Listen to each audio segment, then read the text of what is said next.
Here are the TI 80s, like 83, 82, 84, any of those graphing calculator directions.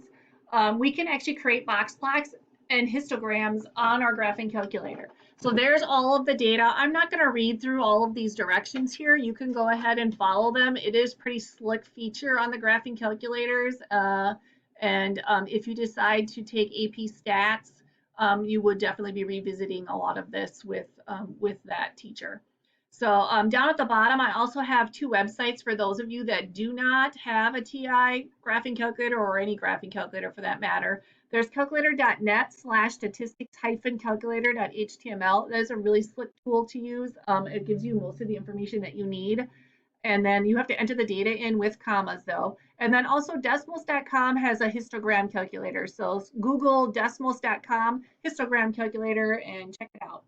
So those are tools that you can use if you don't have the TI calculators. All right, what our question is going to look like on the quiz. So of course, I'm going to ask you for the 5-number summary. And then also here's another question. So this is the histogram back from our newborns and how long they were. And here are some questions that can be used.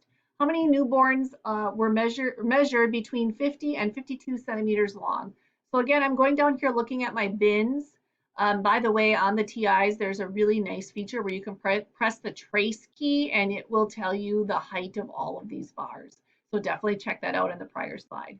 So between 50 and 52, I had 6 of them. So how many newborns measured? 6. Easy enough, right? Next question. What percent of newborns measured between 50 and 52 centimeters in length? There were 17 total newborns in the study, and 6 of them measured between there. So I'm just going to take 6 divided by 17 and get 35%. Make sure you're putting the percent symbol in the quiz. Number 3. What percent of newborns have a measured length greater than 50 centimeters? So I want this bin and these other 2 bins here.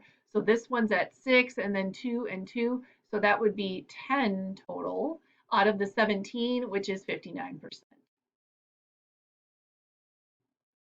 That's it again for today's lesson. I hope you guys are doing really, really well. Many of you are now all up to speed here and smooth sailing through the month of May. So miss all of you guys. Talk to you later. Have a great weekend. Bye-bye.